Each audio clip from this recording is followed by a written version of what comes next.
সুপ্রিয় বন্ধুরা, আসসালামু আলাইকুম রহমতুল্লাহি ওয়া বারাকাতুহু। বন্ধুরা, আশা করি আল্লাহর অশেষ রহমতে আপনারা সবাই ভালো আছেন। আজকে 16ই ডিসেম্বর, মহান বিজয় দিবস। 1971 সালের এই দিনে লাখো শহীদের রক্তের বিনিময়ে এবং প্রায় 2 লক্ষ মা বোনের ইজ্জতের বিনিময়ে আমরা এই বাংলাদেশের স্বাধীনতা অর্জন করি। খুবই মর্মান্তিক এবং খুবই দুঃখজনক একটি দিন আজকে আমাদের এই মহান বিজয় দিবস 16ই ডিসেম্বর। বন্ধুরা, 1971 সালের এই দিনে আমরা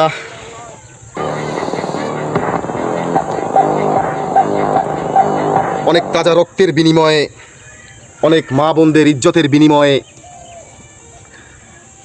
আমরা এই দেশের স্বাধীনতা অর্জন করি। সেরকম একটা দিন আজকে আমরা সারা বাংলাদেশ ব্যাপী উদযাপন করছি। বন্ধুরা, এই যে একটি পতাকা দেখতে পাচ্ছেন, এই পতাকাটি আমি আমার মাথায় মুড়িয়ে নিয়েছি, কারণ অজস্র পরিমাণ শ্রদ্ধা, অজস্র পরিমাণ বিনয়, ভালোবাসা লাখো শহীদদের প্রতি, যারা এই দেশটাকে স্বাধীন করেছে, যাদের রক্তের বিনিময়ে, যাদের আত্মত্যাগের বিনিময়ে এই দেশটাকে আমরা সম্পূর্ণভাবে পাক হানাদার বাহিনী, পাকিস্তানিদের হাত থেকে মুক্ত করি।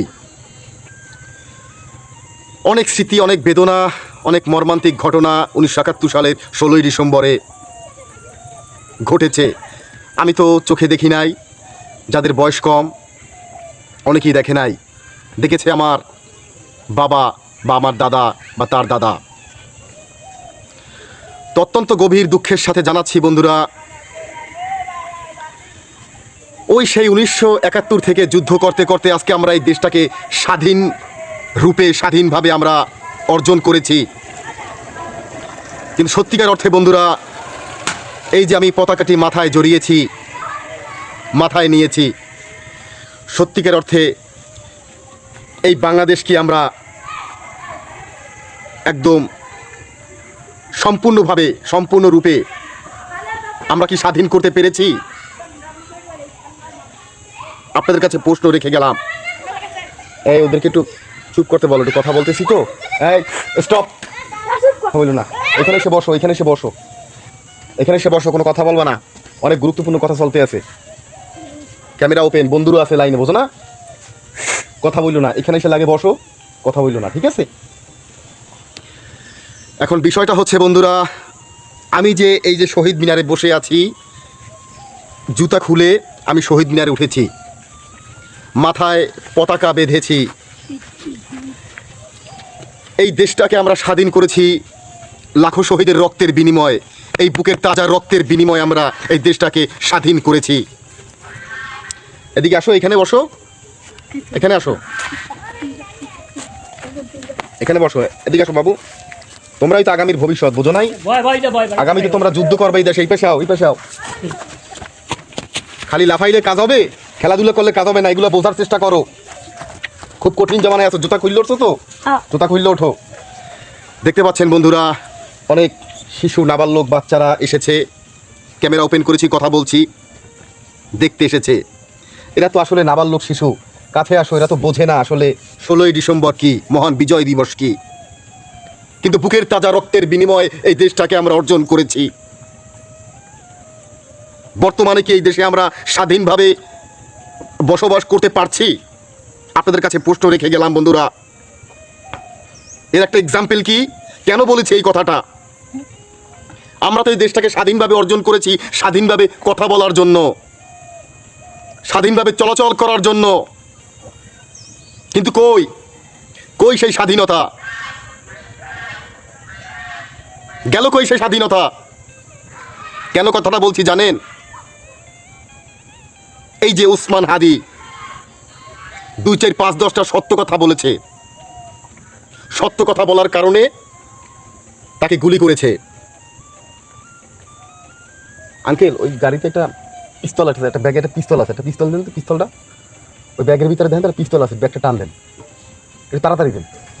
একটা গুলির মাধ্যমে সত্য কথা বলেছে, একটা গুলির মাধ্যমে ওসমান হাদির মাথার খুলি উড়িয়ে দিয়েছে।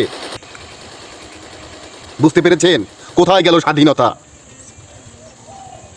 আজকে আপনাদের সামনে কথা বলতে এসেছি, এই ডিজিটাল প্ল্যাটফর্মে স্বাধীনভাবে কথা বলতে এসেছি। আপনারা খুব ভালো করে জানেন যে আমি সবসময় মোটিভেটেড ভিডিও তৈরি করে থাকি এই সমাজের, 2, 4, 5, 10 সত্য কথা বলি আপনাদের সামনে। কিন্তু সত্য কথা হচ্ছে এই সমাজের বর্তমানে একটা অ্যালার্জি টাইপের, একটা খোসপাসরা টাইপের, মানে সত্য বললেই তাকে মাথার খুলি উড়িয়ে দেবে, গুলি করে দেবে। আপনি সত্য বলে আপনাকে গুলি করবে, আমি সত্য বললে আমাকে গুলি করবে। যার জ্বলন্ত উদাহরণ হচ্ছে এই যে ওসমান হাদি। কি ছিল তার অপরাধ? হয়তো সমাজের 10টা সত্য কথা বলেছে, এটা ছিল তার বড় অপরাধ। তাহলে কি আপনি আমি স্বাধীন হয়েছি? এই মহান বিজয় দিবসে তো আমরা স্বাধীনভাবে এই দিবসটা উন্মোচন করব, আমরা করেছি, কিন্তু মনের দিক থেকে কিন্তু স্বাধীনতা নাই। কেন নাই? ভয়তে কথা বলছি, যদি আমাকে কালকে গুলি করে, এখান থেকে গুলি করে। জীবনের ভয় তো সবার আছে। আপনি সত্য বললে আপনাকে গুলি করবে, আমি সত্য বললে আমাকে গুলি করবে। তাহলে আমার স্বাধীনতা কোথায়? এই দেশের স্বাধীনতা কোথায়? বন্ধুরা,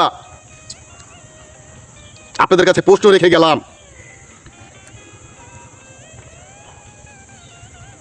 সত্য বলাই যাবে না।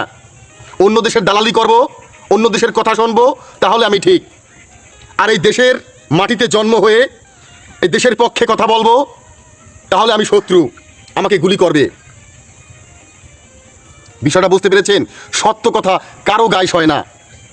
আপনি বিশ্বাস করেন, হয়তো অন্য কোনো কান্ট্রি আমি ভ্রমণ করি নাই, কিন্তু আমার যে ছোট্ট জ্ঞান আছে, সেই ছোট্ট জ্ঞান থেকে বলছি, একমাত্র এই বাংলাদেশই একটা দেশ, যে দেশে আপনি স্বাধীনতা অর্জন করেছেন। এরকম অনেক হিস্টোরি আছে, কিন্তু স্বাধীনভাবে কথা বলতে পারবেন না। তাহলে আপনাকে গুলি করবে, আমাকে গুলি করবে। তাহলে স্বাধীনতা গেল কই? পতাকা তো বিভিন্ন দোকানপাটের সামনেও ঝুলিয়েছি, তাদের আত্মার শান্তির জন্য দোয়া করছি, তাদেরকে শ্রদ্ধা করছি, কিন্তু সেই রক্তের বিনিময়ে যে আমরা স্বাধীনতা অর্জন করেছি, এই কি সেই স্বাধীনতা যে সত্য কথা বললি গুলি করবে আমাকে? আর এখন তো আমারও ভয় হচ্ছে, কালকে তো আমাকে গুলি করবে। আমারও তো লাইফের গ্যারান্টি নাই, কারণ আমিও তো এই মিডিয়ায় অনেক কথা বলি, সত্য কথা। আমিও তো সমাজের একটা অ্যালার্জি, আমাকে তো গুলি করবে। কিন্তু আপনারা আমার সম্পর্কে অবগত আছেন যে মরণকে আমি ভয় পাই না। আজকে জন্মেছি, কালকে মরতে হবে, মরতে তো হবেই, হয়তো আজকে নতুবা কালকে, কেউ আগে কেউ পরে, এটা মাথায় রাখবেন। কিন্তু সত্য বলে যাব, এতে যদি কেউ গুলি করেন, সমস্যা নাই। এই দেশে কি পারে? এই দেশে যারা রত্নগুলো আছে, সব রত্নগুলো পড়াশোনা, বিসিএস, মাস্টার্স ক্যাডার কমপ্লিট করে সব বিদেশে পাড়ি জমায়। যে মেধা শক্তিগুলো সব বিদেশে চলে যায়, কারণ এই দেশের ম্যানেজমেন্ট ভালো না, এই দেশের আইন প্রশাসনের কার্যকলাপ ভালো না। শুধু যেই ক্ষমতায় বসে সে তার পকেটের চিন্তা করে, সে তার চিন্তা করে। এই দেশের 18 কোটি মানুষের, জনগণের, পাবলিকের কথা কেউ চিন্তা করে না। যেই গদিতে বসে, যেই ক্ষমতায় বসে, আমি আমার এই ছোট্ট বয়সে লক্ষ্য করে দেখেছি। অথচ যারা ক্ষমতায় বসবে তাদের কাজটা কি? তাদের কাজটা হচ্ছে জনগণকে নিয়ে, জনগণকে ভালোবাসবে। কিন্তু যেই ক্ষমতায় বসে সেই শুধু তার স্বার্থের কথা চিন্তা করে। আবার 2, 4, 5 জন লোক যদি সত্য কথা বলে, তাকে গুলি করে মারি ফেলায়। দেখেন না, মাথার খুলি উড়াই দিয়েছে, এখন বিদেশে আছে ট্রিটমেন্টে। যদি আল্লাহ রহমত করে তো বাঁচবে, না তোমার মারা যাবে ওসমান হাদি। কালকে আমাকে গুলি করবে, পরশু আপনাকে গুলি করবে। তাহলে এই দেশ কিভাবে স্বাধীন হইল? কিভাবে আমি স্বাধীনভাবে কথা বলবো? আসলে কি স্বাধীনতা আমরা পেয়েছি? আপনাদের কাছে আবারও প্রশ্ন রেখে গেলাম বন্ধুরা। একমাত্র এই একটা কান্ট্রি, দেশ, যেখানে স্বাধীনতা অর্জন করেছি, লাখো শহীদের রক্তের বিনিময়ে দেশ আমরা অর্জন করেছি, কিন্তু স্বাধীনভাবে কথা বলতে পারি না। কথা বললেই গুলি করবে, ধুকভুক করে মনের ভিতর, যে সত্য বললেই তো গুলি করবে, আমাকে মেরে ফেলবে। চিন্তা করতে পারেন? এই দেশের অনেক কিছু নেগেটিভ সাইড আছে, অনেক দুর্বল আমরা অনেক দিক থেকে। আমরা শুধু অর্থটাই চিনেছি, টাকাটাই চিনেছি। আসলে মানুষের আমরা কেউ কারো ভালো চাই না। আমি যখন দেখবো আমার জায়গা থেকে অন্য একটা ব্যক্তি ভালো আছে, আপনি ভালো আছেন, আমার গায়ে অ্যালার্জি উঠে যাবে, খুবই খারাপ লাগবে যে আপনি ভালো আছেন। ভালোকে আমরা ভালোভাবে নিতে পারি না, সহজভাবে নিতে পারি না। এইটা হচ্ছে আমাদের বাঙালিদের বড় সমস্যা বন্ধুরা। আর এজন্যই আমরা অনেক দেশ থেকে এখনো আমরা পিছনে, সেটা মেধার দিক থেকে বলেন, অর্থের দিক থেকে বলেন, আধুনিকতার দিক থেকে বলেন, যে দিক দিয়ে বলেন, অনেক পিছনে। কেন? আমরা অন্যের ভালো সহ করতে পারি না, অন্যের ভালো দেখতে পারি না। এইটা হচ্ছে মূল বিষয়বস্তু। এই জন্য যারা পড়াশোনা করে যেগুলো মেডেল মানে মেধা বের হয় এদেশে, সব চলে যায় বিদেশে পাড়ি জমায়। আর কিছু যারা থাকে তারা ঘুষ খাইতে খাইতে জীবনটারে শেষ করে ফেলায়, ধ্বংস করে ফেলায়।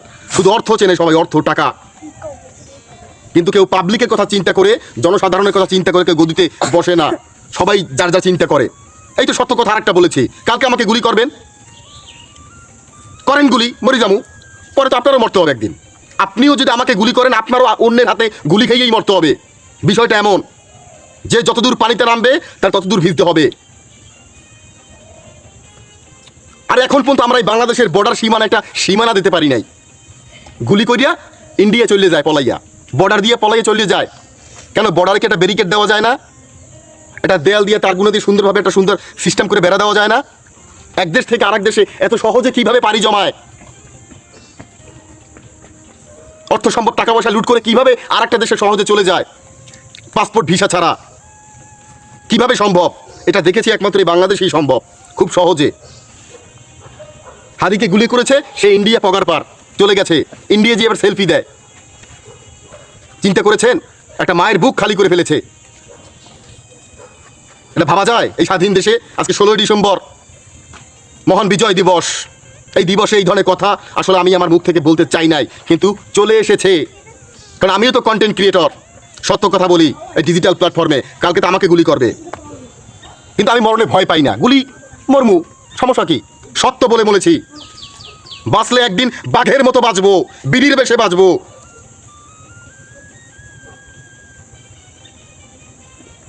ওই চোরের মতো বাঁচা যাবে না, মরতে তো হবেই। ম্যান ইজ মর্টাল, মানুষ তো মরণশীল। আমাকে যে গুলি করবে তার গুলি খেয়ে মরতে হবে, এটা আমি বিশ্বাস করি। তার আরও ভুগতে হবে তার। বন্ধুরা, এই দেশটাকে আমরা এখন পর্যন্ত, মূল কথা হচ্ছে আসলে স্বাধীন করেছি, কিন্তু ওটা মৌখিকভাবে, বাস্তবিকভাবে আমার মনে হয় স্বাধীনতা অর্জন করতে এখনও পারি নাই। আমরা যুদ্ধ একটা সামনে করতে হবে, নতুবা সত্য কথা বলে গুলি করবে কেন? সত্য বললেই গুলি করে। কেউ সত্য কথা বললে এই সমাজে থাকতে পারে না, পার পায় না। এটা কোনো কথা? এটা কি স্বাধীন দেশ হইতে পারে? পোস্ট রেখে গেলাম আপনাদের কাছে এই মহান বিজয় দিবস 16ই ডিসেম্বরে। বন্ধুরা, যাই, অন্য কোনো দিন অন্য কোনো ভিডিওর বিষয়বস্তু নিয়ে উপস্থিত হব। খুবই খারাপ লাগছে, সত্য বলা যাবে না। দেশে স্বাধীনতা অর্জন করেছি মৌখিকভাবে, বাস্তবিকভাবে না। আরে যে যার কথা চিন্তা করে এই দেশে, কিন্তু মানুষের কথা চিন্তা করে, পাবলিকের কথা চিন্তা করে কেউ গদিতে বসে না। এটাই বড় ব্যর্থতা। তাহলে এই দেশ আরও উন্নতর শিখরে পৌঁছাই যেত অনেক আগেই। বুঝতে পেরেছেন বন্ধুরা? যাই, আসসালামু আলাইকুম রহমতুল্লাহি ওয়া বারাকাতুহু। ঠিক আছে, আর একটু দোয়া করুন আমার জন্য, কারণ আমার কোন সময় গুলি করে বলা যায় না। একটা বুলেটের ব্যাপার, বোঝেন না? সারাদিন চলাফেরা করি রাস্তাঘাটে, একটা বুলেট ঢুকেই দিল, মরে গেলাম। একটু দোয়া করেন আমার জন্য, আর যদি শোনেন, যদি পারেন একটু জানাজায় আইসেন। ঠিক আছে।